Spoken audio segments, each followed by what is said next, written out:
ஓம் கணேசாய நமக. பணி உயர்ந்த வணக்கத்துடன் உங்கள் யோகா விஜய். மீன மகா சனிப்பெயர்ச்சி.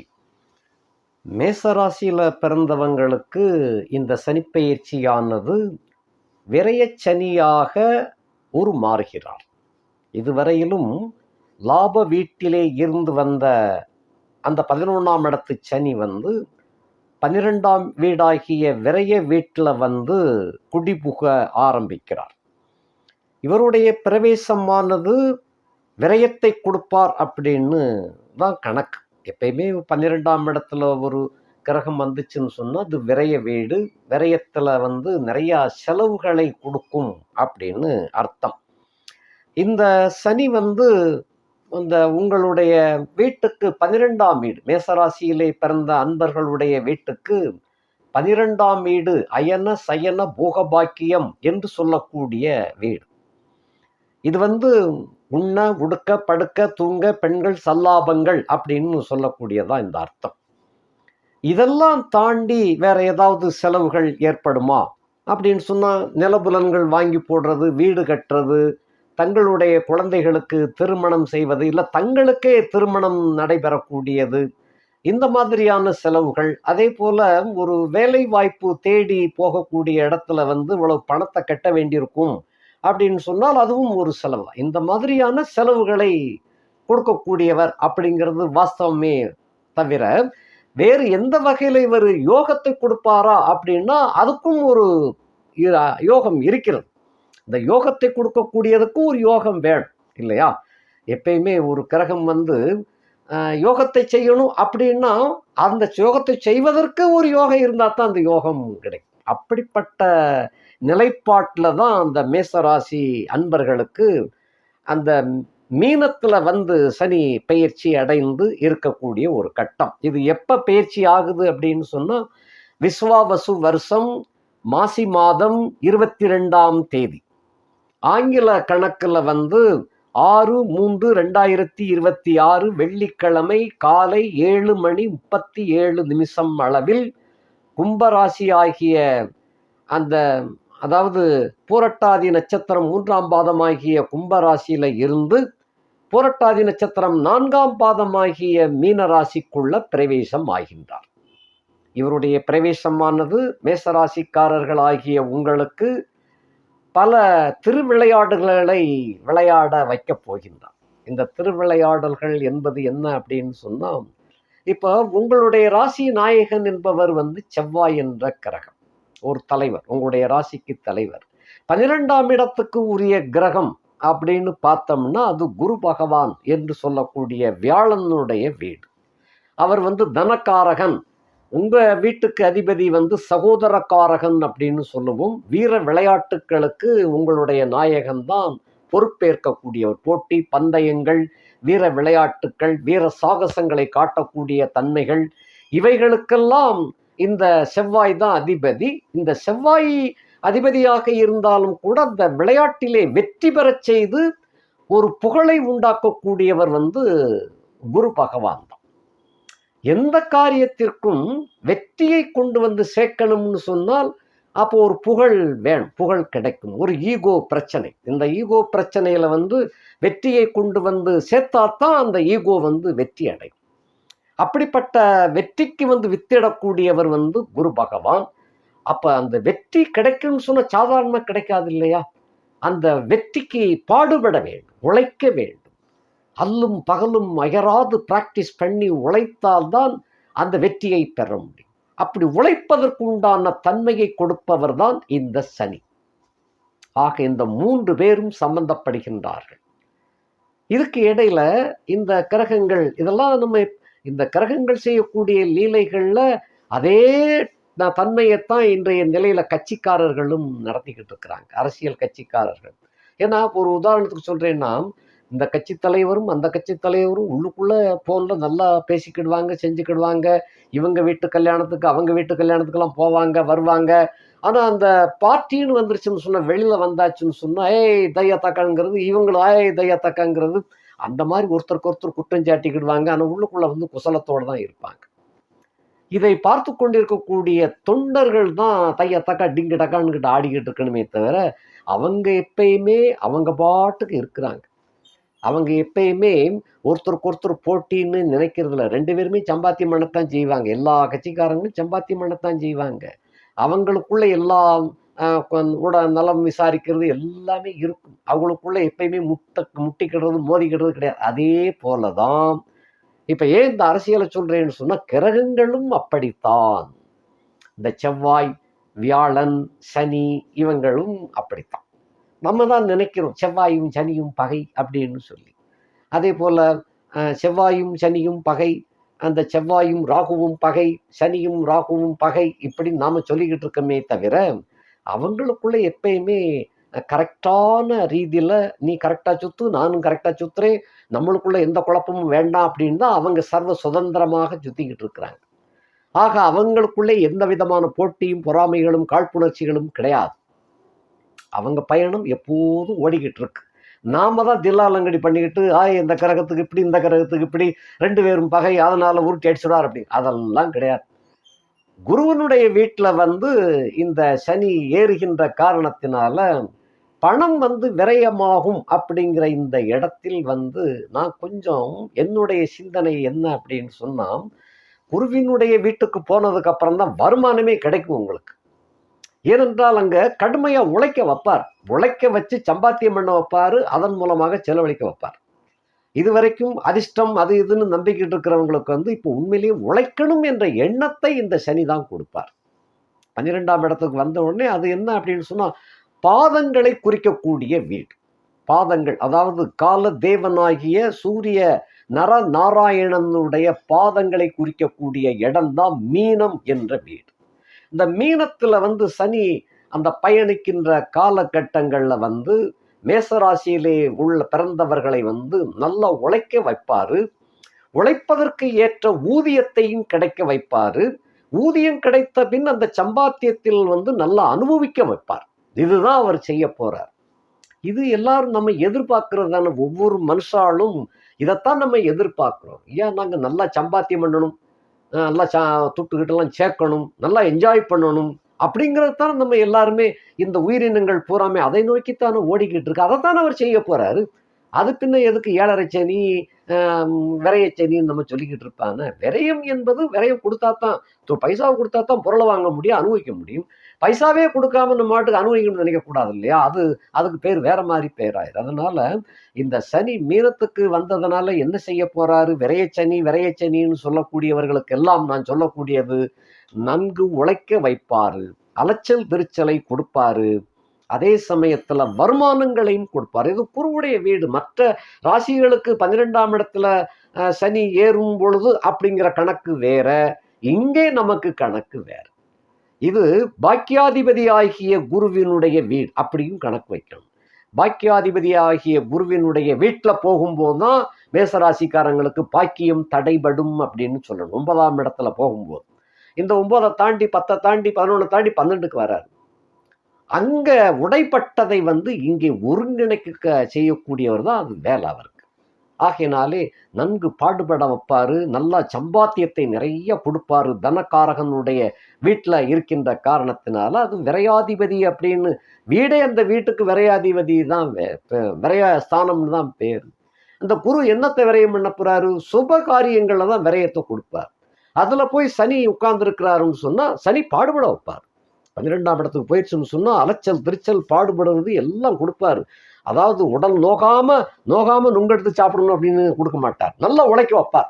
அருமையா உழைக்க வைப்பாரு. அந்த உழைப்பதுக்கு உண்டான சந்தர்ப்பங்கள் கிடைக்கும். அதன் மூலமாக சம்பாத்தியம் கிடைக்கும், நல்ல சம்பாத்தியம் கிடைக்கும்.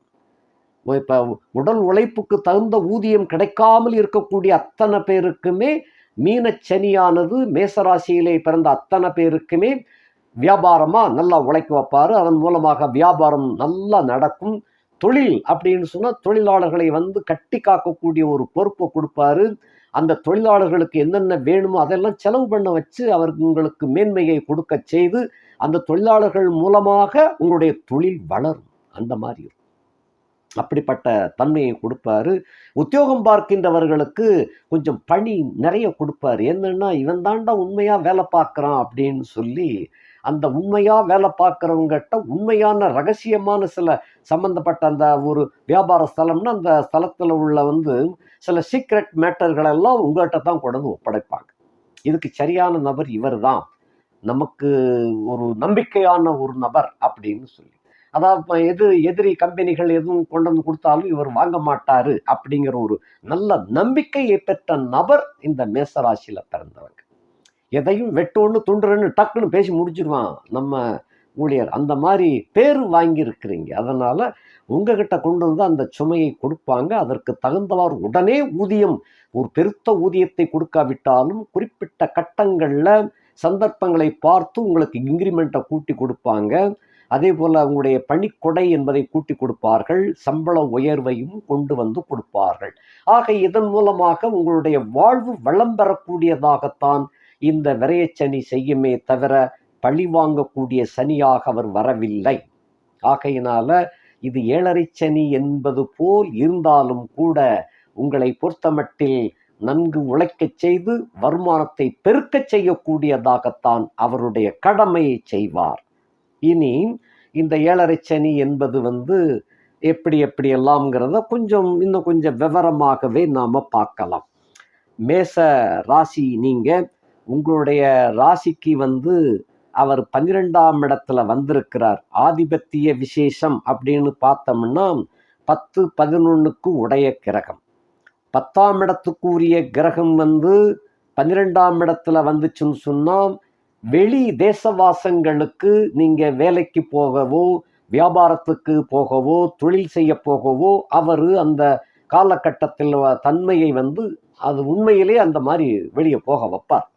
குடும்பத்தை விட்டு வெளியில போய் சம்பாத்தியம் பண்றதுக்காக வெளியே போக வைப்பார். அப்படி போறது உங்களுக்கு குடும்பத்தை விட்டு பிரிகிறோம் அப்படிங்கிறதான் இருக்குமே தவிர உங்களுக்கு சுகம் என்பது எந்த காலகட்டத்திலையும் குறையாது. அதுக்கு சனி முழு பொறுப்பு வாங்கிக்கிறார். எந்த யோகங்களை எல்லாம் நீங்க எதிர்பார்த்து காத்திருக்கிறீங்களோ அத்தனை யோகங்களையும் அருமையாக கொடுப்பார். ஏனென்றால் 10, 11க்கு உடைய கிரகம் அப்படிங்கிற காரணத்தினால் அவர் 12ஆம் இடத்துல போய் இருக்கிறது உங்களுக்கு உங்களுடைய தேவைகளை பூர்த்தி செய்யக்கூடிய தன்மையில தான் அவருடைய பயணம் அமைகின்றது. அந்த மாதிரி உங்களுடைய சிரமங்களை எல்லாம் இதுக்கு முன்னால கொஞ்சம் சிரமத்தோடு அந்த வருமானத்தை பார்த்துருப்பீங்க. இப்போ அந்த சிரமமே இல்லாமல் வருமானம் வர தொடங்கும். அந்த மாதிரி தான் அமையும். அதே போல உங்களை பார்க்கும் பொழுது நல்ல உழைப்பாளி அப்படிங்கிற எண்ணம் முதலாளிக்கு தோன்றும். எப்பேற்பட்ட பெரிய நீங்க பதவியில இருந்தாலும் உங்களுக்கு மேல ஒரு முதலாளி இருப்பாங்க. அந்த முதலாளி உங்களுக்கு நிச்சயமாக உங்களுடைய திறமையை புரிந்து கொள்ளக்கூடிய தன்மை பெறுவார். ஆகையினால உங்களுக்கு உரிய ஒரு போஸ்ட் அவர் கொடுப்பார். அந்த மாதிரி தான் விளங்கும். அடுத்தபடியாக 2ஆம் இடத்திற்கு அவர் 11ஆம் இடத்துல இருக்கின்ற காரணத்தினால வருமானங்கள் எந்த அளவுக்கும் குறையாது. 2ஆம் இடத்துக்கு 11ஆம் இடத்துல இருக்கிறதுனால இதற்கு முந்தைய 11ல் இருக்கும்போது இருந்த வருமானத்தை விட ரெட்டிப்பாகத்தான் அவர் கொடுப்பார். இது ஏழரையா இல்லையா அப்படின்னு ஒரு சந்தேகப்படக்கூடிய அளவுக்கு வருமானத்தை அளந்து கொடுக்க மாட்டார். அள்ளி கொடுக்கக்கூடியவராக விளங்கும். தனஸ்தானம் வலுவடைகின்றது. தனஸ்தானத்திற்கு அவர் 11ஆம் இடத்திலே இருக்கின்ற காரணத்தினாலே அந்த ஸ்தானம் வலிமை பெறுகின்றது. தனம், குடும்பம், வாக்கு மிகச் சிறப்பாகவே விளங்கும். தனத்தை பொறுத்தமட்டில் டபுள் பங்கு வருமானம் இனி எதிர்பார்க்கலாம். அதே போல குடும்ப அமைப்புல சில குளறுபடிகள் இருந்திருக்கும். உங்களை சந்தேகத்தோட பார்த்துருப்பாங்க. ஏன்னா நம்ம நடவடிக்கை அப்படித்தானே. நம்ம ஏற்கனவே இன்னொரு சின்ன வீடுங்கிறத செட்டப்பாக வச்சிருக்கக்கூடியவங்க தானே. அதுவும் போக 4 பேர்கிட்ட சொல்லிக்கிட்டு வேற இருக்கிறீங்க. ஆமையா அந்த பொண்ணு நம்ம கஸ்டடியில் தாயா வச்சிருக்கிறேன் நான் அப்படின்னு வேற சொல்லிக்கிட்டு இருக்கிறீங்க. இது போதாதா? அதனால கொஞ்சம் அப்பப்போ அரசல் புரசலாகவெல்லாம் இருந்துச்சு. இருந்தாலும் இந்த சனிப்பெயர்ச்சிக்கு பிறகு உங்கள் மனைவியே கூட சரி இவரை இனிமேல் திருத்த முடியாது, தன்னால் திருந்தி வரட்டும்னு தான் கொண்டு போய் விட்டுருவாங்க. அவ்வளோதான். இந்த மாதிரி தான் ஓடிக்கிட்டு இருக்கோம். ஆக குடும்பத்திலையும் உங்களை கௌரவத்தை கெடுக்கக்கூடிய வகையில் எதுவுமே நடக்காது. அந்த மாதிரி தான் இருக்கும். வாக்கு சுத்தம் 2ஆம் இடத்துக்கு 11ஆம் இடத்துல இருந்துச்சு அப்படின்னு சொன்னால் அதுவும் அந்த வாக்கு சுத்தம் ஏற்படக்கூடிய வகையில் குருவுடைய வீட்டில் தான் அவர் இருக்கிற காரணத்தினால வாக்கு சுத்தம், சொன்னதை சொன்னபடி செஞ்சு காக்கக்கூடிய ஒரு தன்மை, ஒரு தில்லு உங்களுக்கு தவிர வேற யாருக்கு வராது. அந்த மாதிரியான யோக அமைப்பு. ஆக தனம், குடும்பம், வாக்கு சிறப்பாகத்தான் இருக்கும். 3ஆம் இடத்துக்கு 10ஆம் இடத்துல இருக்கின்ற காரணத்தினாலும் இந்த சகோதர வர்க்கத்துல மட்டும் ரொம்ப கவனமாக இருக்க வேண்டும். ஏற்கனவே நீங்க செவ்வாய் வீட்டுல பிறந்திருக்கிறீங்க.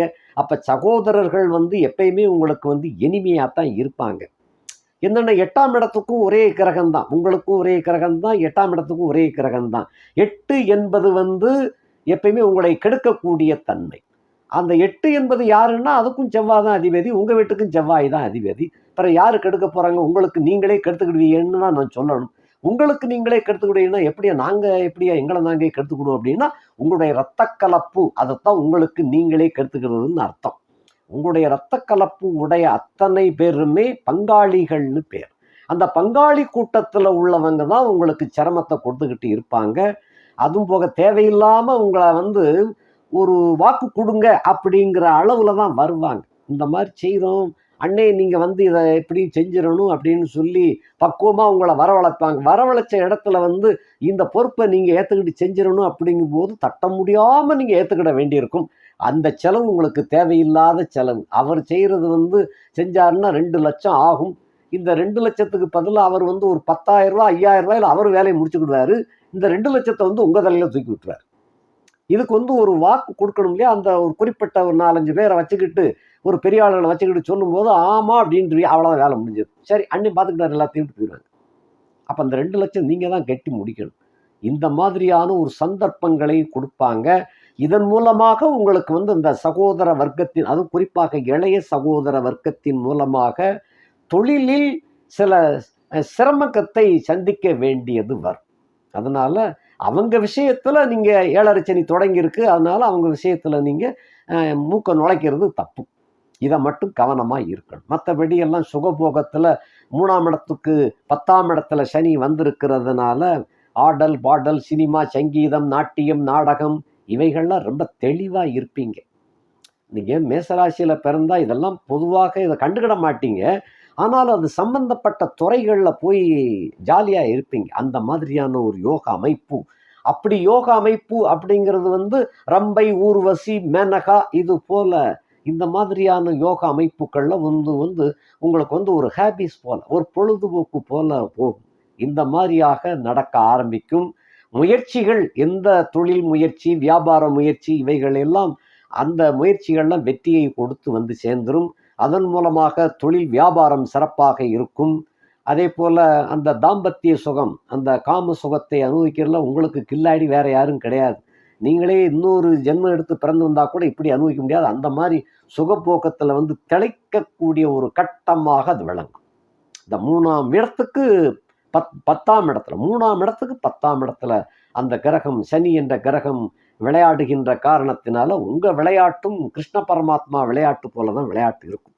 ஆகையினால வாழ்க்கையில சுகபோகங்களை அனுபவிக்கணும்னு காத்து கொண்டிருக்கக்கூடிய மேசராசிக்காரங்களுக்கு இந்த மீனமகா சனிப்பெயர்ச்சி அருமையா சப்போர்ட் தான் பண்ணுவாரே தவிர கெடுக்க மாட்டார். அந்த மாதிரி இருக்குது.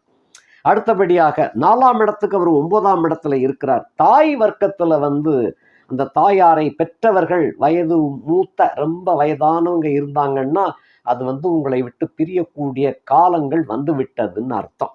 அந்த மாதிரி இருக்குது. தாய் பெற்ற தாய் தகப்பன், அல்லங்கில் சில குடும்பங்களில் அவங்கள பெற்ற தாய் தகப்பனும் இருக்கிறாங்க. அந்த மாதிரியான அமைப்புல உள்ளவர்கள் அதுவும் இந்த சனி மீனத்துல அவருடைய பிரயாணம் முழுவதும் முடிவதற்குள்ளாக அந்த மாதிரி தான் கட்டவர். அதுக்காக வந்த உடனே அப்படி செஞ்சிட்டாரு அப்படின்னு சொல்ல முடியாது. அவர் ஒரு சராசரியாக 2.5 வருஷம் அங்க இருப்பார். அந்த 2.5 வருஷத்துக்குள்ள, அதாவது 2026 மார்ச் மாசம் என்ட்ரி ஆகிறாருன்னா அதுல இருந்து 2.5 வருஷத்தை கூட்டணும். 2028 9ஆவது மாசம் வரைக்கும் அப்படின்னு அர்த்தம். அதுக்குள்ள அந்த தன்மைகள் வீரியம் குறையும், பலம் குறையும். ஆக அவங்க வயது ரொம்ப மூத்தவர்கள் உங்களை விட்டு பிரியக்கூடிய தன்மை. அதே சமயத்துல தாய் வர்க்கத்தை சேர்ந்த பங்குபாக சொத்துக்கள் இந்த காலகட்டத்துல கொஞ்சம் பிரச்சனையை கொடுத்து அந்த பிரச்சனையின் மூலமாக உங்களுக்கு சேர வேண்டிய பங்கு வரும். தந்தை வர்க்கத்துல தான் அப்படின்னு எப்பயுமே சொத்து எதிர்பார்ப்போம்.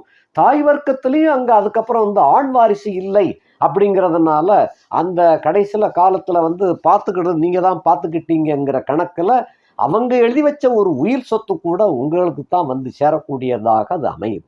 இதைத்தான் 4ஆம் இடத்துக்கு 9ஆம் இடத்துல அந்த சனி பயிற்சியாகி வந்து சேருகின்ற காரணத்தினால் தாய், மனை, வீடு, கட்டடங்கள் இவைகளில் இருந்து வந்த வில்லங்கங்கள்லாம் விலகும். சனி வந்து பாக்கியத்தில் வந்திருக்கிறதுனால, அதாவது 4ஆம் இடத்துக்கு பாக்கியத்தில் வந்திருக்கிறதுனால அந்த பாக்கியத்தை கெடுக்க மாட்டார். அது வந்து உபய வீட்டில் தான் சனி போய் உட்கார்றார், கெடுக்க மாட்டார். அதுவும் போக சனி வந்து அவரோகண கதியில போய் சேர்ந்து உட்கார்றார்.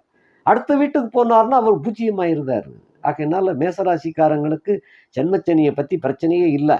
அவர் பூஜ்ஜியமாகிறார். பூஜ்ஜியமாகக்கூடிய கட்டத்தில் தான் இப்போ அவர் இருக்கிறார். ஆகையினால வலிமை இழந்து காணப்படுகின்ற இந்த சனியினால் உங்களுக்கு எந்த விதமான சிரமங்களையும் சிக்கல்களையும் கொடுக்க மாட்டார். மாறாக என்னுடைய கணக்குப்படி குழப்பத்தை உண்டு பண்ணுவார். அந்த சொத்து பத்துக்களில் குழப்பத்தை உண்டு பண்ணி ஒரு பிரச்சனை கலகத்தை உண்டு பண்ணாதான் நீதி கிடைக்குங்கிற கணக்கில் கலகத்தை உண்டு பண்ணி கடைசியில் அந்த சொத்து வந்து உங்களுக்கு வந்து சேருகிறார் போல செட்டப் பண்ணி விட்றார். இதுதான் அங்கே நடக்க போகுது, வேற ஒன்றும் கிடையாது. தாய் நலம் வந்து சீராகத்தான் இருக்கும். இந்த ஏழரைச்சனியில் வந்து ஏழரைச்சனி விரையச்சனியாக இருந்தாலும் தாய் நலம் எல்லாம் ஒன்றும் பாதிக்காது, அது நல்லா தான் இருக்கும். ஆரோக்கியத்துக்கு ஒன்றும் பஞ்சம் இருக்காது. அவங்களுக்கு இப்போ வந்து மாத்திரை தேவைப்படலாம், இதுக்கு முன்னால் கூட தேவைப்பட்டிருக்காது, இப்போ மாத்திரை தேவைப்பட்டிருக்கலாம் கொஞ்சம் காலமாக.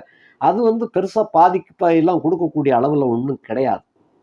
அதே போல் மேசராசியில் பிறந்திருக்கின்ற பிள்ளைகளுடைய படிப்பு அப்படின்னு பார்த்தீங்கன்னு சொன்னால் இந்த கல்வி பயிற்சி சம்மந்தப்பட்ட மட்டும் கொஞ்சம் சேட்டைகள் எப்பயுமே அதிகமாக இருக்கும். மேசராசியில் பிறந்த பிள்ளைகள் பூராமே சேட்டைகள், அடாத சேட்டைகள்லாம் நிறையா இருக்கும். அந்த சேட்டைகளில் தான் படிப்பு கெட்டு போயிருமோன்னு தாய் தகப்பன் பயப்படுவீங்க. ஆனால் சேட்டை பண்ணக்கூடிய அதே பையன் படிப்புலையும் கெட்டிக்காரனாக தான் இருக்கும். அங்கே வந்து புஸ்தகத்தை எடுத்து படிக்கிறானோ இல்லையே, வாத்தியார் சொல்லிக் கொடுக்குறத கேட்டுட்டு வந்து மறுபடியும் அந்த பரீட்சையில் வந்து நல்ல மார்க்குகளை வாங்கக்கூடியவனாகத்தான் இருப்பான். ஆக எல்லா வகையிலையும் கெட்டிக்காரன் அப்படிங்கிற பேர் இருக்கும். சேட்டை பண்ணுறதுலையும் கெட்டிக்காரன், படிக்கிறதுலையும் கெட்டிக்காரன் தான் இருக்கும். அந்த மாதிரி இருக்கும். அதை போல் அந்த வீடு சம்மந்தப்பட்ட இடங்களில் வந்து கட்டடம் கட்டணும்னு ரொம்ப நாளாக காத்துக்கிட்டு இருப்பவங்களுக்கு இப்போ வந்து செலவுகளை கொடுத்துரும். கட்டியே தீரணும், அதில் கிரகப்பிரவேசம் பண்ணியே தீரணுங்கிற ஒரு கட்டாய நிர்பந்தத்தை கொண்டு வந்து கொடுப்பார் சனி. அதுக்குண்டான வருமானத்தையும் கொடுப்பார். அது பத்தாதுன்னு சொல்லி கடனை வாங்கி அவர் கொடுக்கக்கூடிய பணம் பத்தாது, சனி பகவான் அள்ளி கொடுக்கறதே பத்தாதுன்னு சொல்லி உங்களுடைய கற்பனைகள் வளத்துக்கு தகுந்தவாறு வீடு கட்டணும் போது கொஞ்சம் கடனை வாங்கி கட்ட வேண்டியிருக்கும். அந்த பணத்திலே கட்டி முடிக்கலாம், கிடைக்கிற பணத்திலே. இருந்தாலும் உங்களுடைய திட்டங்கள் கொஞ்சம் பெரிய திட்டங்களாக அமைகின்ற கட்டத்தில் அதுக்குண்டான கடனை வாங்கித்தான் செய்வீங்க. அந்த கடனும் சீக்கிரமாக அடைத்தும் விடலாம். அந்த மாதிரி இருக்கு. வண்டி வாகனங்கள்ல கொஞ்சம் பழுதுகள் அப்பப்ப ஏற்படும். வீடு யோகத்தை கொடுத்துருந்தாரு, வண்டி வாகனங்கள்ல மட்டும் கொஞ்சம் செலவுகளை அதையும் அங்கே செலவு கொடுப்பாரு. புதிய வண்டியை வாங்கிட்டீங்கன்னா இந்த விரையச்சனி முடிகிற வரைக்கும் புதிய வண்டியை வச்சு ஓட்டிக்கிட்டு இருங்க, தப்பே இல்லை. அது டியூ கட்டுறதோட அந்த செலவு, அந்த இஎம்ஐன்னே கட்டிக்கிட்டு இருப்பீங்க. அப்போ அந்த செலவோட போயிடுது. உங்களுக்கு எந்த விதமான சிக்கல்களும் இருக்காது. பயணத்தில் கவனமாக இருக்க வேண்டும். பயணத்தில் வந்து சின்ன சின்ன சிராய்ப்புகளெல்லாம் ஏற்படக்கூடியதாக இருக்கின்ற காரணத்தினால டூ வீலர் பயணம் பண்ணுகின்றவர்கள் மின்னல் வேகத்தில் பறக்கப்படாது, நிதானமான பயணத்தை மேற்கொள்ள வேண்டும். இது எல்லா ஜோதிடர்களும் சொல்லத்தான் செய்வாங்க, நீங்கள் கேட்கணும், அவ்வளவுதான். அதனால் என்ன அப்படின்னு சொன்னால் சின்ன சின்ன சிராய்ப்புகள் ஏற்படக்கூடிய அளவில் மருத்துவ செலவுகளை கொடுக்கும். கவனமாக ஓட்டுவது நல்லது. அதே போல் என்ன, போக்குவரத்து விதிகளை மீறாமல் பார்த்து கொள்ளுங்கள். அடுத்தபடியாக அந்த 4ஆம் வீடு என்பது சுகபோகம் அப்படிங்கிறது, அதையும் சொல்லணும். சுகபோகத்தில எல்லாம் எந்த குறையும் வைக்க மாட்டார். மாறாக எக்ஸ்ட்ரா பெண்மணிகளுடைய சுகத்தை வந்து கூட்டி தான் கொடுப்பாரே தவிர குறைக்க மாட்டார். அந்த மாதிரி தான் இருக்கும். நீங்கள் கொஞ்சம் உஷாராக நடந்துக்கிடணும், அதுதான், அவ்வளவுதான். ஏன்னா இப்போ ஏழரைச்சனி நடக்குது அப்படிங்கிறதுனால அவளுக்கு செய்கிறதுக்கே உங்களுக்கு தனிப்பட்ட ஒரு வருமானத்தை நீங்கள் தேட வேண்டியிருக்கும். அந்த மாதிரி ஆகும். அதாவது 2வது திருமணம் பண்ணி அந்த 2வது மனைவியையும் சேர்த்து குடும்பத்தை இழுத்து கொண்டு போகணும். அந்த அளவுக்கு வருமானத்தையும் கொண்டு வந்து கொடுத்துரும். இருந்தாலும் கவனமாக இருக்க வேண்டும். அடுத்தபடியாக 5ஆம் இடத்துக்கு அவர் 8ஆம் இடத்துல இருக்கிறார். உங்களுடைய பிள்ளைகளில் வந்து குறிப்பாக வயது வந்த பிள்ளைகள் வந்து அந்த காதலிச்சு ஜம்ப் ஆகக்கூடிய ஒரு கட்டம் தெரியுது. அதனால் அந்த பிள்ளைகள்கிட்ட வந்து கொஞ்சம் ஒவ்வொரு நாளும் நீங்கள் அவங்களோடு கொஞ்சம் அரை மணி நேரமாவது அவங்களோடு பேசுனீங்கன்னா தான் நல்லது. அந்த ஒரு குறிப்பிட்ட நேரத்தை சொல்லி அந்த அரை மணி நேரம் நம்ம பேசுவோம்ப்பா அப்படின்னு சொல்லி அந்த மாதிரி வச்சுக்கிடணும்.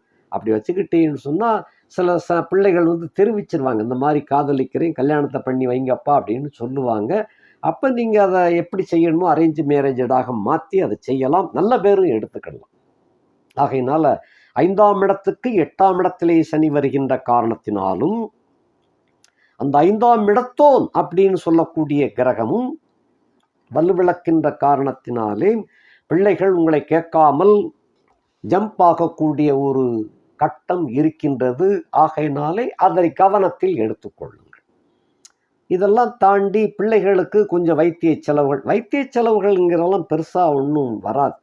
இந்த உங்களுக்கு தெரியாமல், ஏன்னா 5ஆம் இடத்துக்கு 8ஆம் இடத்துல போய் சனி இருக்கின்ற காரணத்தினால அந்த உங்களுக்கு தெரியாமல் அப்படி அந்த சனி வந்து அதை விளையாட வைப்பார். அப்படிங்கிறதுனால நீங்கள் எதையுமே ஓப்பனாக பேசணும் அப்படின்னு பிள்ளைகிட்ட எப்பயுமே சொல்லி வச்சுக்கிட்டேன்னு சொன்னால் எந்த ரகசியமும் வச்சுக்கிடாமல் சொல்லுவாங்க. இதுதான் நீங்கள் பிள்ளைகளை வந்து அதிகாரம் பண்ணக்கூடிய அன்பால் அரவணைத்து கொண்டு போனீங்கன்னா இந்த காரியத்தில் நீங்கள் வெற்றி பெறலாம். அந்த மாதிரி உண்டு. அதே போல் அந்த பூர்வ புண்ணிய வகையில் வந்து சில குழப்பங்கள் ஏற்படும். பங்காளி தகராறு வந்து உண்டாகக்கூடிய காலகட்டம். 5ஆம் வீடு என்பது பங்காளி, அங்கேயும் ஒரு பங்காளிங்கிற கணக்கு வரும். அங்காளி வராது, பங்காளி தான் வரும். அந்த பங்காளி கணக்கில் வந்து சொத்து சுகங்களில் வந்து அந்த பிரச்சனைகள், பாகப்பிரிவினைகள் பிரிக்கிறத வந்து பிரச்சனைகள் ஏற்படத்தான் செய்யும். இதை வந்து சுமூகமாக நீங்கள் முடிக்கக்கூடிய ஒரு கட்டமும் இருக்குது. அதனால ஏன்னா குரு பகவான் வந்து மிதுனத்தில் உள்ளவர், மிதுனத்தில் தாண்டி கடகத்துக்கு போய் சிம்மத்துக்கெல்லாம் போவார்.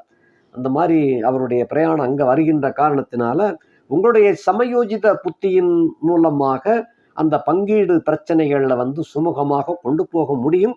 ஆனாலும் கொஞ்சம் உணர்ச்சி வசப்பட்டுருவீங்க, வார்த்தைகளை விட்டுறக்கூடாது, கவனமாக பார்த்து கொள்ளுங்கள். குலதெய்வ வழிபாடை வந்து மாதந்தோறும் செய்வது நல்லது. முடியாத பட்சத்தில் 3 மாதங்களுக்கு ஒரு முறை, அதுவும் முடியாத பட்சத்தில் 6 மாதங்களுக்கு ஒரு முறை குலதெய்வத்தை வழிபாடை வந்து கட்டாயம் செய்யுங்க. அப்படி செஞ்சீங்கன்னு சொன்னால் உங்களுடைய குறைகளை உடனடியாக நீக்கக்கூடிய வல்லமை வந்து அந்த குலதெய்வத்துக்கு தான் உண்டு. இந்த 5ஆம் இடத்துக்கு ஒரு 8ஆம் இடத்துல சனி போகின்ற காரணத்தினால குலதெய்வத்தை மறந்ததனால ஏற்படக்கூடிய சில பிரச்சனைகள் வரலாம். அதான் பங்காளி பிரச்சனை. இதை குலதெய்வத்தோடு நீங்கள் அடிக்கடி அந்த தொடர்பை வைத்து கொண்டீர்களேயானால் அந்த பங்காளி பிரச்சனை வந்து சற்று உங்களை விட்டு விலகிவிடும். அதை மட்டும் கொஞ்சம் பண்ணுங்க, அந்த மாதிரி செய்யுங்க. அதே போல உறவினர்கள் உங்ககிட்ட வந்து உதவி கேட்கக்கூடிய நிலை உண்டாகும். அப்படி வரும் பொழுது உங்களால் முடிந்ததை மட்டும் செய்ய வேண்டும். நானாச்சு அப்படிங்கிற ஒரு வார்த்தையை கண்டிப்பாக விட்டுவிடக்கூடாது. பணம் கொடுக்க முடியாட்டிலும் நானாச்சு அப்படின்னு சில பேர் ஏற்றுக்கிடுவாங்க. ஏன் தம்பி, என் சித்தப்பா மகன், என் பெரியப்பா மகன் அப்படின்னு சொல்லி அந்த பாச மழை பொழியும் பொழுது உங்களை அறியாமலே உணர்ச்சிகளை கொட்டி அந்த ஒப்பந்தம் அப்படிங்கிறத கொண்டு போயிடுவீங்க. நானாச்சு பார்த்துக்கிட்டேன் அப்படிங்கிற அந்த ஒரு வார்த்தை மொத்தத்தில் ஜாலியை முடிச்சு. ஆகையினால அப்புறம் சனியை குறை சொல்லக்கூடாது. சனி 12ஆம் இடத்துக்கு வந்து தான் இப்படி ஆயிடுத்து அப்படின்னு சொல்லக்கூடாது. ஆகையினால இதை கொஞ்சம் மனசில் வச்சுக்கங்க. எதையும் முண்ட வேண்டாம். முண்டுனீன்னு சொன்னால் தான் வாக்குறுதியை கொடுக்க வேண்டியிருக்கும். முண்டாமல் பார்த்துக்கங்க. அந்த மாதிரி இருக்கு. அடுத்தபடியாக 6ஆம் இடத்திற்கு அவர் 7ஆம் இடத்துல வருகின்ற காரணத்தினால இந்த கடன் காட்சிகள் இருந்துச்சுன்னு சொன்னால் அது கொஞ்சம் கொஞ்சம் எட்டி பார்க்கும். ஏற்கனவே கடன் வாங்கி 11ஆம் இடத்துல சனி வந்திருக்கும் போது கூட கடனை அடைக்க முடியாமல் ஓடி இருப்பீங்க. சில பேர் கடன் அடைக்கக்கூடிய வாய்ப்பு வந்தாலும் கூட அடுத்த வருமானத்தில் கட்டிடுவோம்னு அப்படி போய்கிட்டு கடைசியில் அது கட்ட முடியாமல் போயிடும். அது அந்த கட்டத்தில் வந்து இப்போ வந்து அந்த கடன் வந்து கொஞ்சம் இடிக்கும். இதே போல் நீங்கள் ஏற்கனவே பல பேருக்கு வந்து ஒப்பந்தம் கொடுத்ததுனால, அதாவது ஜாமீன் போட்டோ இல்லை ஒப்பந்த வாக்கு மூலமோ கொடுத்துருக்கலாம். அதன் மூலமாகவும் உங்களுக்கு வந்து அந்த பிரச்சனையை தேடி வரலாம். ஆகையினால இவைகளெல்லாம் கணக்கிட்டு எதை எங்கெங்கே ஆஃப் பண்ணணுமோ ஆஃப் பண்ணி வச்சுருங்க, பிரச்சனை இல்லை. முன்கூட்டியே தகவல் சொல்லியாச்சுன்னு சொன்னால் எந்த பிரச்சனையும் வராது. அதே போல் வட்டியை வந்து கரெக்டாக கட்டிட்டீங்கனாலும் அதுவும் பிரச்சனை ஓஞ்சது. அந்த மாதிரி கடன் சத்துரு நோய் அப்படிங்கிற கட்டத்தில் கடன் தான் கொஞ்சம் உண்ணுமே தவிர சத்துரு நோய் இவைகளில் பிரச்சனை இல்லை.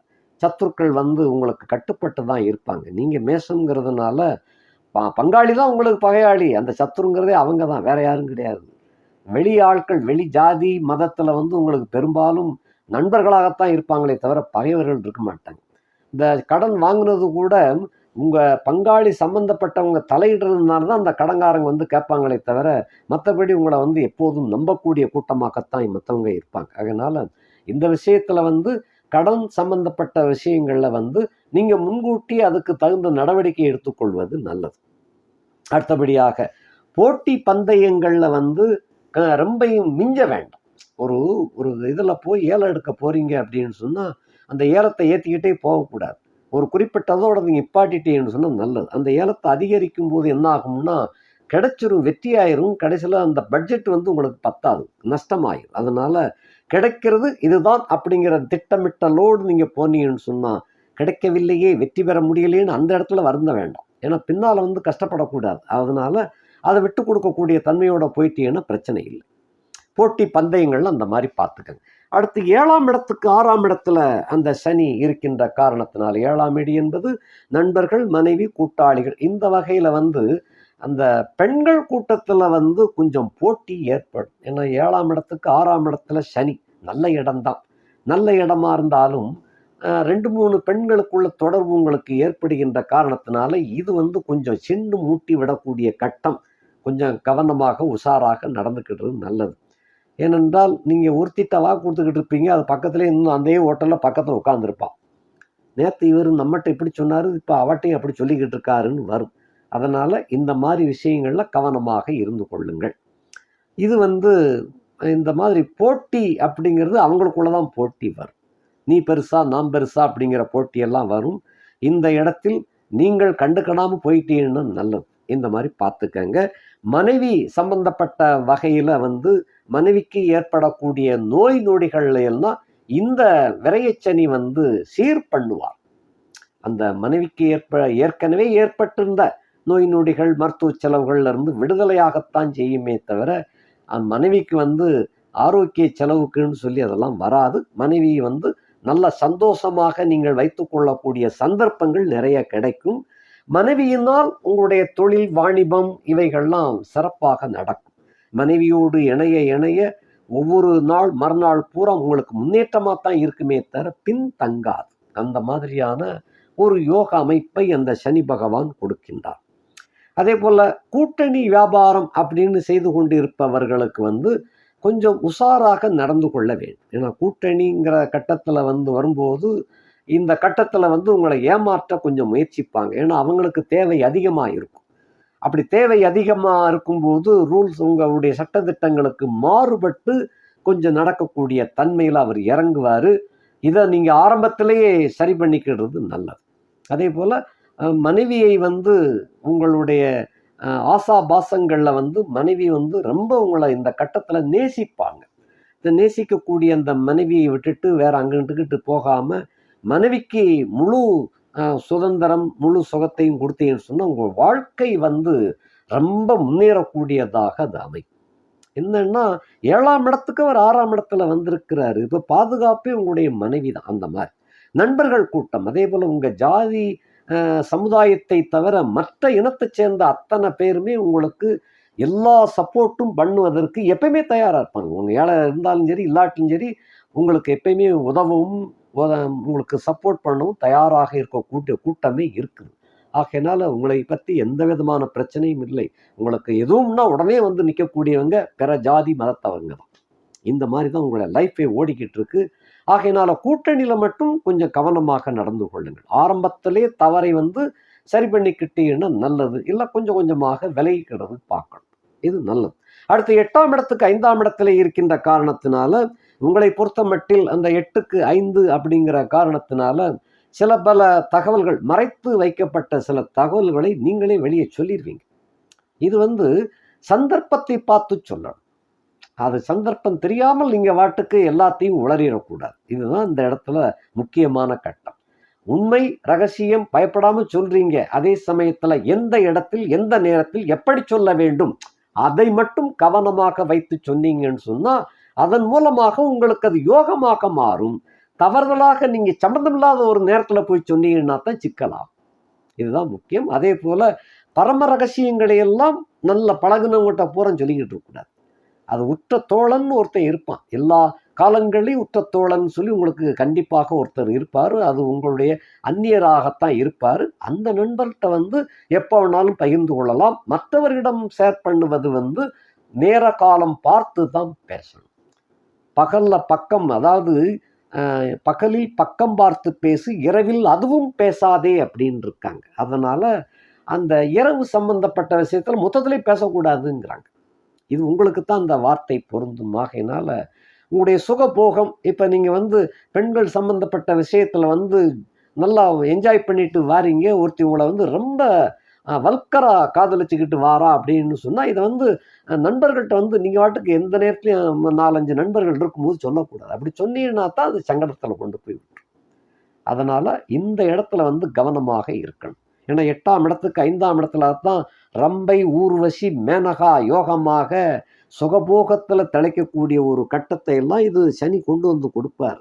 ஏன்னா அவருக்கு வேலையே அதான் அந்த மாதிரி தான் வேலை. 12ஆம் வீடு சுகஸ்தானத்தில் இருந்துச்சுன்னு சொன்னால் சுகத்தை, அதாவது வேறு வகை மறைமுகமாக கொண்டு வந்து கொடுக்கக்கூடியதில் கெட்டிக்காரர். இந்த சுக்கிரன், குரு, புதன் இவங்கள்லாம் நேரடியாக கொடுப்பாங்க. இதெல்லாம் இவர் வந்து மறைமுகமாகத்தான் கொடுப்பார். மற்றவனுக்கு தெரியாமல், நல்லா உயிர் தோழனும் கூட தெரியாமல் தான் அவர் கொடுப்பார். அந்த மாதிரியான யோகத்தை கொடுக்கக்கூடிய கட்டம். ஆகையினால எதையுமே ஓப்பனாக எடுத்தோம் கௌத்தம்னு சொல்லிடக்கூடாது. அந்த மாதிரி பார்த்துக்கங்க. அடுத்தபடியாக 9ஆம் இடத்துக்கு அவர் 4ஆம் இடத்துல இருக்கின்ற காரணத்தினால தோப்பனாருக்கும் கொஞ்சம் தாய்க்கு வந்து எவ்வளவு பிரச்சனையும் ஒன்றும் செய்யாது. அது அந்த மாதிரி போயிடும். இந்த இடத்துல தோப்பனாருக்கு ஆயுள் கெட்டி. ஏன்னா 4ஆம் இடத்துல சனி வந்து அர்த்தாஷ்டம சனிங்கிற கணக்கில் வரும். 9ஆம் இடத்துக்கு 4ஆம் இடத்துக்கு சனி. இப்போ தோப்பனாருக்கு ஆயுள் கெட்டி. அதே சமயத்தில் வைத்திய செலவுகள் அதிகமாக நீங்கள் செலவழிக்க வேண்டியது வரும். இது கொஞ்சம் கவனத்தில் வச்சுக்கோங்க. ஆரம்பத்திலே நல்ல மருத்துவத்தை பார்த்தீங்கன்னு சொன்னால் அந்த போக போக செலவுகள் குறையும். அந்த மாதிரி. அதே போல் இல்லைன்னு சொன்னால் இந்த தோப்பனார் பேருக்கு ஏதாவது ஒரு தரை, ஒரு சென்ட் இடமோ 2 சென்ட் இடத்தையோ வாங்கி போட்டேன்னு வைங்க, வைத்திய செலவே வராது. அது நாளைய காலகட்டத்தில் அந்த சொத்து வந்து உங்களுக்கு தான் வந்து சேரும். இந்த மாதிரி செய்யலாம். அந்த மருத்துவ செலவுகளுக்கு பதிலாக ஒரு அரை சென்ட் இடம் எங்கேயோ ஒரு இடத்துல கொடுக்குறாங்க அப்படின்னு சொன்னால், பாதி கடனை வாங்கியாவது கையில் இருக்கிறத போட்டு அவர் பேரில் முடிச்சு விட்டேன்னு வைங்க, அதை வச்சு அவர் ஒன்றும் பண்ண முடியாது. அந்த பேரில் சொத்து வரும் பொழுது அவருடைய ஆரோக்கியம் வந்து பாதுகாப்பாக இருக்கும். இதுதான். அதே போல் நீங்கள் அனுபவிக்கக்கூடிய சந்தோஷம், சுகங்கள்ல எந்த குறையும் இருக்காது. இது செலவுகள் கொஞ்சம் செலவழித்து அனுபவிக்கக்கூடிய பாக்கியம் இல்லையா? பாக்கியத்துக்கு 4ஆம் வீடுங்கிறதுனால வல்கராக சுகத்தை எல்லாம் பெறக்கூடிய ஒரு யோக அமைப்பை கொண்டு வந்து சேர்க்கும். இது போக தூர தேசத்து சம்பந்தப்பட்ட பெண் தொடர்பெல்லாம் உங்களுக்கு வலுவடைய செய்யும். அந்த விஷயத்துல கொஞ்சம் கவனமா இருக்கும். தூர தேசத்து பெண்களின் போது கொஞ்சம் முன்ன பின்ன ஆராய்ச்சி பண்ணாமல் இறங்கக்கூடாது. கவனமாக இருக்குங்க.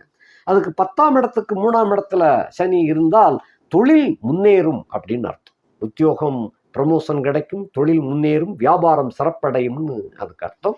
ஏன்னா 3ஆம் இடம் 10ஆம் இடத்துக்கு 3ஆம் வீடு. ஆகையினால சில ஒப்பந்தங்கள்லாம் பெரிய பெரிய ஒப்பந்தங்கள் வந்து கிடைக்கும், கான்ட்ராக்டுகள் கிடைக்கும். ஆகையினால தொழில்துறையில் வந்து மேசராசிக்காரர்களை பொறுத்தமட்டில் 7.5 சனி தான் தொழில்துறையிலேயே முன்னேற்றத்தை வழங்கும். நல்லா 11ஆம் இடத்து சனியை விட 12ஆம் இடத்து சனி வரும்பொழுது அந்த தொழில்துறையில் வந்து 1ஆம் நம்பராக உங்களை பிரகாசிக்க வைப்பார். அந்த மாதிரி இருக்குது. அதே சமயத்தில் அந்த இடத்திலும் பெண்கள் சம்பந்தப்பட்ட வகையில் ஒரு நன்மையும் இருக்குது, கெட்டதும் இருக்குது. ஒரு பெண் தொடர்பால் இந்த தொழில் வளம் பெருகும் ஒரு பக்கம். இதே போல இன்னொரு பெண்ணால் உங்களுடைய தொழிலை வந்து அசைச்சு பார்க்கக்கூடியதும் உண்டு. ஆக அது சுய ஜாதகத்தில் தான் நீங்கள் பார்த்துக்கணும். சுய ஜாதகத்தை எடுத்து பார்த்தீங்கன்னா என்ன தசை நடக்குது, என்ன லக்கணம், அப்போ அந்த லக்கணத்திற்கு வரக்கூடிய பெண் தொடர்பு அது நல்லவளா கெட்டவளா அப்படிங்கிறது அதில் தான் பார்த்துக்கணும். இது வந்து ரெண்டையுமே காட்டுது. ஏன்னா 10ஆம் இடத்துக்கு 3ஆம் இடத்துல போய் செட்டில் ஆகுறாரு சனி. அது வந்து குருவோடைய வீடு. எல்லா ராசிக்கும் இந்த மாதிரி வரத்தான் செய்யும். இங்கே வந்து குருவோடைய வீடு. ஆகையினால அதை வந்து திரும்ப திரும்ப சொல்றேன். நல்லவர்கள் தான் உங்களோடு சம்பந்தப்படுவாங்க. ஆனால் நல்லவர்களோடு வரும் பொழுது, அதாவது நெல்லுக்கு பாயிற தண்ணி புல்லுக்கும் சேர்ந்து தான் பாய். நீங்கள் செயல்படக்கூடிய அந்த விதம் வந்து 2 வகையிலும் செயல்படும். ஆகையினால சுய ஜாதகத்தை எடுத்து ஒரு முறை செக் பண்ணி பார்த்துக்கிட்டீங்கன்னா நல்லது. அதே சமயத்தில் உத்தியோகம் பணிச்சுமை அதிகமாகத்தான் இருக்கும். அதே சமயத்தில் இன்கிரிமெண்ட் கூடும், வருமானம் பெருகும். அரசு வேலை தேடி காத்து கொண்டிருப்பவர்களுக்கு கொஞ்சம் போராடி அரசு வேலை பெறக்கூடிய வாய்ப்பு. அதே போல அந்த அரசு வேலை வந்து மிக தொலைவில் தான் உங்களுக்கு போடுவாங்க. நீங்க நினைக்கிறது போல பக்கத்துல கிடைக்காது. நீங்க கன்னியாகுமரியில் இருப்பீங்க, உங்களுக்கு போஸ்டிங் வந்து சென்னை, திருச்சி, கோயம்புத்தூர் இந்த மாதிரி போடும். நீங்க சென்னையில் இருப்பீங்க, உங்களை தூக்கி மார்த்தாண்டம், அந்த களியக்காவலை இந்த மாதிரி கொண்டு போய் போட்டுருவாங்க. சம்பந்தம் இல்லாம தந்து அந்த போஸ்ட் வந்து கிடைக்கும். அதே சமயம் வேலை கிடைக்கும், பணி வந்து கிடைக்கும். கொஞ்சம் அலைச்சல் திருச்சல் திரிஞ்சு செஞ்சு கொஞ்சம் முயற்சி ரிஸ்க் எடுத்து தான் அந்த வேலைகள்லாம் கிடைக்கும். ஆனால் நிச்சயமாக கிடைக்கும். அது ஏமாத்தாது. அதே போல் பணம் கட்டி தான் வேலைக்கு சேரணும் அப்படின்லாம் சில கருத்துக்கள் வரும். அதனால தான் சுய ஜாதகத்தை செக் பண்ணிக்கங்க அப்படின்னு சொன்னேன். அடுத்தபடியாக அந்த 11ஆம் இடத்துக்கு 2ஆம் இடத்துல சனி இருந்துச்சு அப்படின்னு சொன்னார். 11ஆம் வீடு என்பது முக்கியமான வீடு. 2ஆம் தாரத்தை குறிக்கக்கூடிய வீடே இந்த 11ஆம் வீடு தான். அதனால 11ஆம் இடத்துக்கு 2ஆம் இடத்துல சனி இருந்துச்சுன்னு சொன்னால் புதிய சின்ன வீடு உருவாகும்னு அர்த்தம். அந்த புதிய சின்ன வீடு என்பது இந்த காலகட்டத்தில் தேடி வந்து சேரும். அந்த மாதிரி வரும். நீங்கள் தேடி போன காலம் போய் அது தேடி வரக்கூடிய கட்டமாக வந்துடும். ஆக எல்லாமே நீங்கள் கவனத்தில் கொள்ளுங்கள். எது நல்லது கெட்டது என்பதை சீர்தூக்கி பார்த்து செயல்படக்கூடிய கட்டம் ஆகும். ஏனென்றால் சுகம் என்பது ஏதோ ஒரு வகையில் உங்களுக்கு கிடைச்சிக்கிட்டு தான் இருக்கும். ஆகையினால லாபங்கள் பொறுத்த மட்டும் பெண் மூலமாக அமோக லாபங்களும் கிடைக்க செய்வார் இந்த சனி. நான் 11ஆம் இடத்துக்கு 2ஆம் இடம் அப்படின்னு சொன்னால் பெண்கள் மூலமாக யோகங்களையும் போகங்களையும் கொண்டு வந்து சேர்க்கும். இப்படிப்பட்ட நிலையில தான் சனி வந்து 11ஆம் இடத்துக்கு 2ஆம் இடத்துல உபய வீட்டில் போய் இருக்கிறதுனால, அதுவும் குரு வீட்டில் இருக்கிறதுனால சொத்து பத்துக்கள் வந்து சேரத் தொடங்கும். ஆகையினால அந்த கணக்குல எல்லாம் சிக்கல் வராது. செலவுகளை வந்து கவனமாக பார்த்து செலவழிக்க வேண்டியது முக்கியம். ஏன்னா நமக்குத்தான் இருக்குல்ல அப்படின்னு செலவழிச்சுக்கிட்டு இருக்கக்கூடாது. விரைய சனி என்ற காரணத்தினால செலவு பண்ணும் அப்படிங்கிறத விட ஏதாவது நிலபுலன்களில் வாங்கி போடுங்க. காலி மனையாக வாங்கி போட்டால் ரொம்ப ரொம்ப உத்தமம். இது வந்து அடுத்த சனிப்பெயர்ச்சிக்கு வரும்போது கட்டடமாக கட்ட தொடங்குறதுக்கு உண்டான வாய்ப்புகளை அது அருமையாக கொடுப்பார். அதனால் நான் சொல்லக்கூடிய ஒவ்வொரு கட்டத்தையும் அடுத்த கட்டத்தையும் சேர்த்து யோசனை பண்ணி தான் நான் சொல்லிக்கிட்டு இருக்கேன். அதனால் காலி மனைகளை வாங்கி போடுவது நல்லது. அந்த மாதிரி பண்ணுங்க. ஏழை எளியவர்களுக்கு உங்களால் முடிந்த உதவிகளை செய்யுங்கள். சில பேர் வந்து உங்கள் கூட பழகிக்கிட்டு இருப்பாங்க, நான் கேட்க மாட்டாங்க, இவர்கிட்ட எப்படி கேட்கறதுன்னு நினச்சிக்கிட்டு இருப்பாங்க. சில சமயங்களில் நிலைமை அறிந்து உணர்ந்து அந்த குடும்பத்திற்கு நீங்கள் உதவி செய்வது பகவானுக்கே செய்யக்கூடிய உதவியாகும். இது போக திருநள்ளாருக்கு வந்து குறிப்பாக போயிட்டு வரணும். போயிட்டு வர்றது வந்து நேரடியாக திருநள்ளாறு போய் முட்டிட்டு வரக்கூடாது. சில பேர் திருக்கொள்ளிக்காடு போட்டுமா அப்படிங்கிறாங்க. ஒவ்வொருத்தரும் ஒவ்வொரு என்னென்ன சொல்கிறாங்களோ அங்கெல்லாம் மொத்தத்தில் நான் சொல்லக்கூடியது வந்து எத்தனை ஸ்தலங்கள் சனீஸ்வரருக்கு இருந்தாலும் கூட திருநள்ளாறு என்பதுதான் சம்பவம் நடந்த இடம். சம்பவம் நடந்த இடம் என்பதை விட நலச்சக்கரவர்த்திக்கு விமோச்சனம் கொடுத்த இடம். ஆகையினால நமக்கும் அதே போல எவ்வளவுதான் நம்ம சுகபோகத்தில் இருந்தாலும் கூட சின்ன சின்ன தவறுகள் நம்ம செஞ்சிருவோம். அந்த தவறுகள் நம்மை அறியாமல் செய்து அது பெரிய சிக்கல்ல கொண்டு போய் விட்டுறக்கூடாதுங்கிறதுக்காக திருநள்ளாறு போயிட்டு வரணும். அதை முறையாக போயிட்டு வந்தால் அது நல்லது. அது முறையாக அப்படிங்கிறது வந்து நீங்கள் என்கிட்ட ஃபோனில் கேளுங்க, நான் உங்களுக்கு முழுமையாக இந்த மாதிரி போயிட்டு வாங்க அப்படிங்கிற உங்கள் ஜாதகத்தையும் அனுப்பி வச்சீங்கன்னா அதில் பார்த்துட்டு இந்தந்த கிரகங்கள் பலவீனமாக இருக்கா, அப்போ இந்த கோயிலையும் சேர்த்து போயிட்டு வாங்க அப்படிங்கிறதையும் சேர்த்து சொல்லிக் கொடுப்பேன். உங்கள் இடத்துல இருந்து நேரடியாக அந்த ஸ்தலத்துக்கு முட்டி மோத வேண்டாம். இடையில சில தெய்வங்கள்கிட்ட ஆசி வாங்கிட்டு அங்கே போயிட்டு வர. அப்படி போயிட்டு திரும்பவும் மறுபடியும் அங்கேருந்து நேரடியாக உங்கள் ஆற்றுக்கு வந்துடக்கூடாது, உங்கள் ஊருக்கு வந்துடக்கூடாது. மறுபடியும் திரும்பவும் வேறு சில ஸ்தலங்களுக்கெல்லாம் போயிட்டு வீட்டுக்கு போகணும். அது வந்து அப்படி இருந்தால் முழுமையான பலன் கிடைக்கும். அதனால் என்னை பொறுத்த மட்டில் நீங்கள் திருநள்ளாருக்கு அவசியம் போயிட்டு வாங்க. அதை முறையாக போயிட்டு வருவது நல்லது. முடிந்த மட்டும் 6/3/2026 அன்று அட்டன் பண்ண பாருங்கள். அது அந்த ஒரு அட்டன் பண்ணாலே பல விஷயங்களையும் எல்லாம் சரி பண்ணி கூட்டமாக தான் இருக்கும்.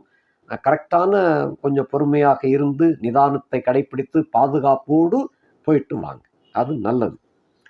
ஏனென்றால் பேச்சு அன்றை போயிட்டு வந்தாச்சுன்னு சொன்னால் மற்றபடி உங்கள் வேலையை நீங்கள் வாட்டுக்கு பார்த்துக்கிட்டு இருக்கலாம். உங்களுக்கு சிக்கல் என்பதை வந்து அவர் பார்த்துக்கிடுவார். அந்த சிக்கல்லேருந்து உங்களை தப்பிக்க விடுறதுக்கு வந்து அவர் பார்த்துக்கிடுவார். ஆகையினால பேச்சு அன்றைய தினமே போயிட்டு வர்றது சால சிறந்தது. முடிந்த மட்டும் முயற்சி பண்ணுங்க. முடியாத பட்சத்தில் அதுக்கு அடுத்து 48 நாட்களுக்குள்ள போயிட்டு வர்றதுக்கு பாருங்க. ஆக உங்களை பொறுத்தமட்டில் இந்த சனிப்பெயர்ச்சியானது வந்து சுகபோகங்களை எந்த வகையிலும் குறைக்காது. இது போக உங்களுடைய தன்மையை பொறுத்தமட்டில் முசுறுக்கோணம், அதாவது திடீரென்று கோபம், முன்கோபம் என்பது உங்களுக்கு இயற்கையாக உடையது. முன்கோபத்தை கொஞ்சம் கட்டுப்படுத்திக்காங்க. அதே சமயத்தில் எதையும் ஏன், எதற்கு, எப்படிங்கிற கொஞ்சம் யோஜனை பண்ணி அந்த முடிவெடுங்க. முதல்ல முடிவு எடுத்துட்டு அதுக்கப்புறம் யோசிக்கப்படாது. இது அந்த நிலைகளை மட்டும் கொஞ்சம் கவனத்தில் வச்சுக்கோங்க. வண்டி போக்குவரத்தில் வந்து ரொம்ப நிதானத்தை கடைப்பிடிப்பது நல்லது. இது முக்கியமான செய்தி. ஏனென்றால் 7.5 சனியில் வந்து நமக்கு அந்த எண்ணத்தை மறக்கடிக்க வச்சிருவார் சனி. குறிப்பிட்ட இடத்துல வந்து இந்த இவ்வளோ நேரத்துக்குள்ளே வந்துடுறேன் அப்படிங்கிறதான் நமக்கு வாக்குறுதியை எதிராளிக்கு நம்ம கொடுப்போம். அந்த இடத்துல வந்து அந்த 7.5 சனி தொடங்கி இருக்குங்கிறத மறந்து போயிடும். ஆகையினால அந்த 7.5 சனி இருக்குதுங்கிற கணக்கில் 1 மணி நேரத்தில் போக முடியும்னு சொன்னால் 2 மணி நேரம் ஆகும்னு நம்ம முதல்ல சொல்லிடணும். நம்ம பயணத்தை வந்து நிதானமாக போகணும். இதை பழகி கொண்டால் எந்த சனி ஒன்றும் பண்ணாது. இதுதான் முக்கியம். ஆக பயணம் பாதுகாப்பாக இருக்க வேண்டும், பவ்யமாக இருக்க வேண்டும், நாசுக்காக இருக்க வேண்டும். பயணத்தில் அவசரம் என்ற பயணம் எப்பயுமே வேண்டாம். அது உங்கள் ராசிக்கு மட்டும் எல்லா ராசிக்கும் நான் சொல்லிக்கிட்டு தான் வாரேன். பயணம் என்பது வந்து இனிமையாகவும் இளமையாகவும் இருக்க வேண்டும். அறக்க புறக்க போய் விழுந்தடிச்சு போய் அங்கே என்ன செய்ய போகிறோம்? ஒன்றும் பண்ண முடியாது. ஆக நிதானத்தை கடைப்பிடிப்பது அனைத்துக்கும் வெற்றிக்கு வழிவகுக்கும். நிதானம் இருக்கும் பொழுது பயணமும் சுவையாக இருக்கும், பாதுகாப்பாகவும் இருக்கும், போற காரியமும் வெற்றியாக நடக்கும். அதனால நிதானத்தை நல்லபடியாக கவனித்தீர்களே என்றால் வாழ்க்கையில் என்றுமே தோல்வி உங்களுக்கு வராது. நிச்சயமாக வெற்றி மேல் வெற்றி கிடைக்கும். நன்றி, வணக்கம்.